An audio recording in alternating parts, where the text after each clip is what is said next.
Hello, I'm Jo Fay, and this is a SwissInfo podcast. SwissInfo is the multilingual and international public media company of Switzerland.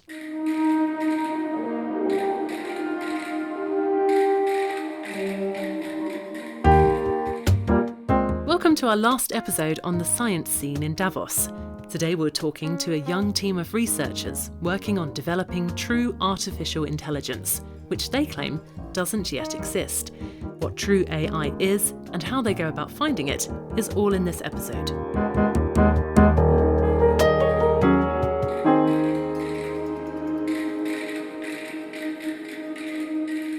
In case you're wondering, the script for this podcast was definitely not written by an AI chatbot. But do you think you would have spotted it if it was? Systems like ChatGPT generate remarkably human-like results. But how intelligent are they really? Last winter, our science journalists Sarah Ibrahim and Michele Andina visited Lab 42 in Davos. The experts there want to better understand the fundamentals of human intelligence.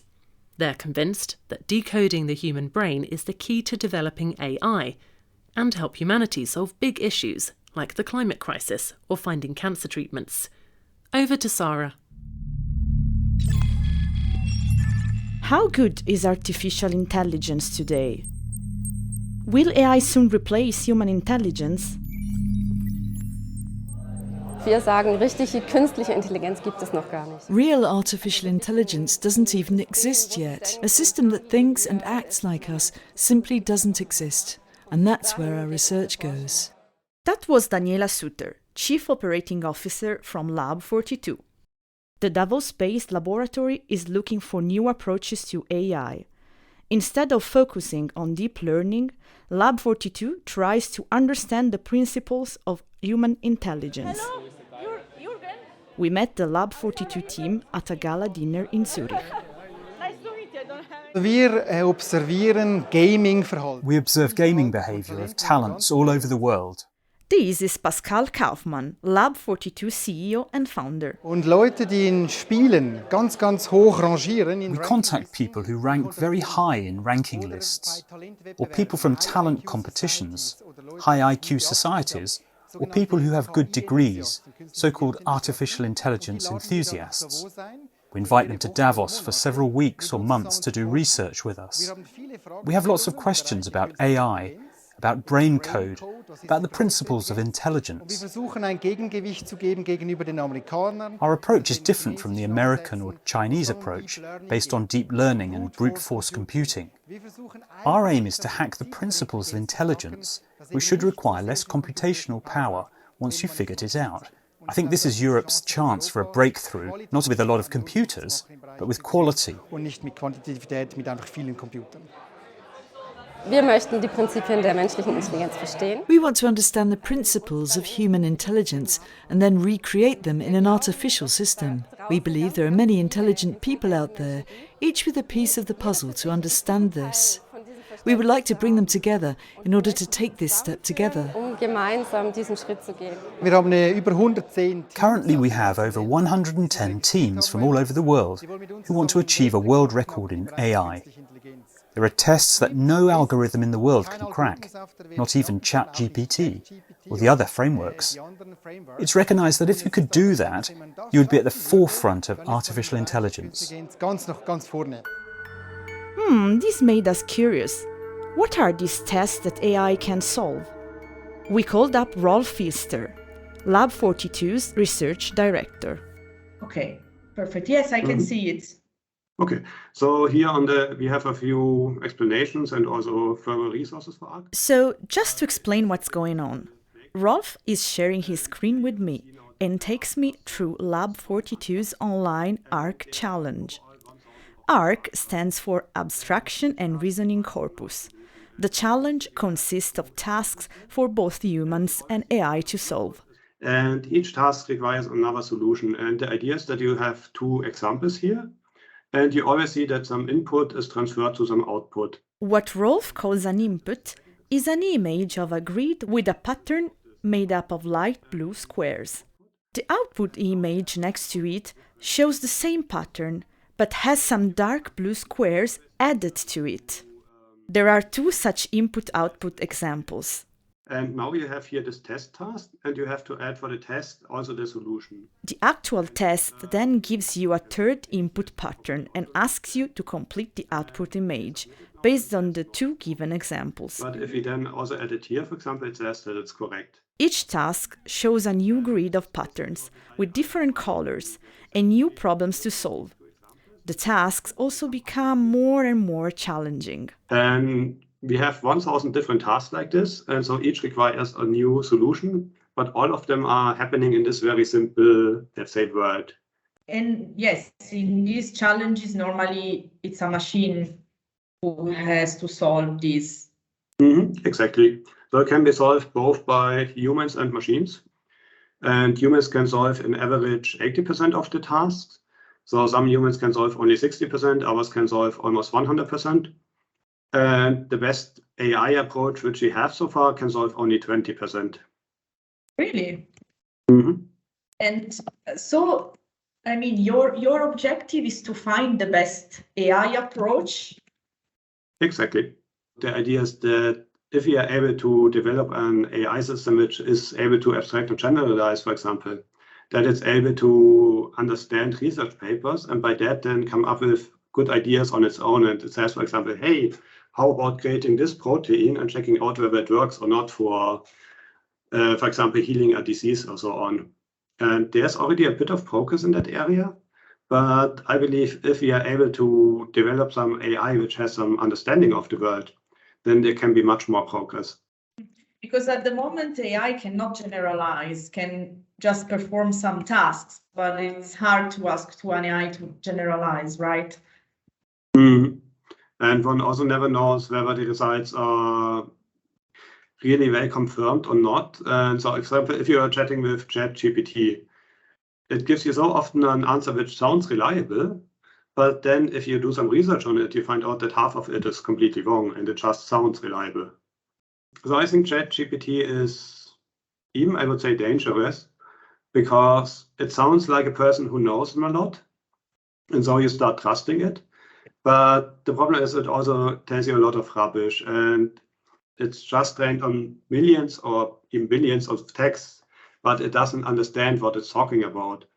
And so, for example, if you ask it whether elephant fits in a suitcase, it says yes, and there are tons of these examples because it doesn't know that the elephant is very large and the suitcase is way smaller compared to an elephant. And as long as we don't have an AI which has this understanding of the world, it will always fail. So what are Lab 42's ultimate goals? We're back at the gala event with Daniela and Pascal. Wenn wir dann mal Human-Level AI haben, möchten wir... Once we have human-level AI, we want to use it for humanity, for the big problems that we can't solve alone but have to solve together. Can you give a specific example? Umwelt ist vielleicht ein Thema. Environment is an issue, or medicine. There are many areas, such as rare diseases or cancer research. Krebsforschung. Mein Ziel ist es, diesen brain code. Our goal is to hack this brain code and to understand the principles of intelligence in order to revolutionize cutting-edge research. Mainly, we'd like to revolutionize medical research. We need a breakthrough in the field of AI, and I believe the only way to do that is by working together. One person alone can't crack it. Thousands, even hundreds of thousands of scientists have to work together. And that's what Lab 42 does. And maybe one day we'll even become the largest AI lab in the world. So we don't have to worry about AI in the future. We need to be concerned if artificial intelligence falls into the wrong hands. And right now I'm worried. But that motivates us so that Europe and Switzerland can lead the field. Okay, vielen Dank, Pascal. To read Sarah's article about Lab 42 or see Michele's short video, go to swissinfo.ch and search for Science Davos. And Michele Andina is in the studio with me today. Michele, we haven't heard directly from you in these audio episodes, but you were on location with Sarah, filming and recording. And I really wondered, after listening to all of these, what impressed you the most from what you saw while putting this series together? Was there something that personally really grabbed your attention? Well, most of all, I think it was a big surprise, to find all these top research institutes up there.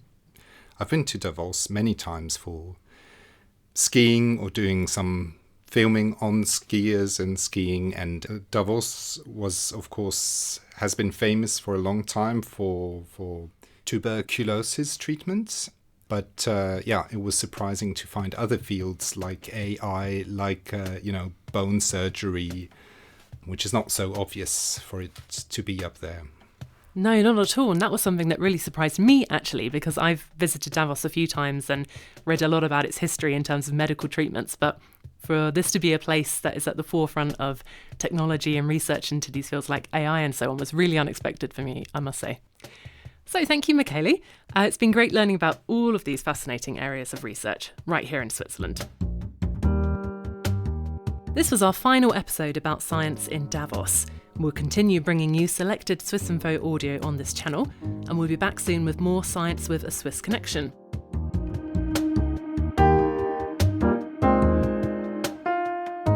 Next time, we're headed to one of Switzerland's most intriguing sites, CERN in Geneva.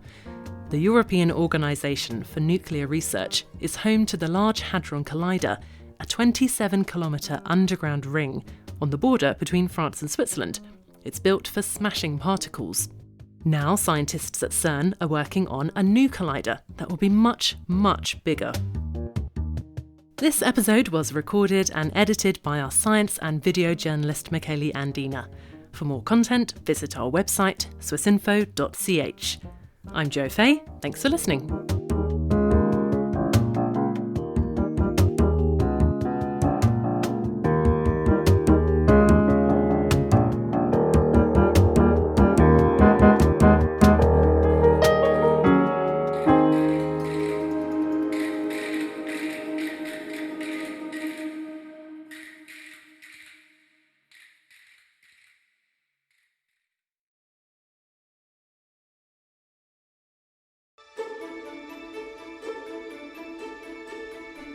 Do you want to polish your knowledge about Swiss elections, referendums and political parties, while at the same time learning more about the quirks of the political system in Switzerland? If that's the case, our newsletter course is just what you need. Each week for a month, we'll send you a free installment explaining the most important details of how Swiss democracy works. Our course teaches you who is eligible to vote in Switzerland, what the different parties stand for, how election and popular vote results are implemented, and what distinguishes Swiss democracy from other political systems. Our crash course is interactive, like democracy itself. Your questions will be answered on an FAQ page, and you can debate with other users and share your inputs and opinions. We will also provide links to multimedia articles and videos to help you better understand the Swiss democratic system.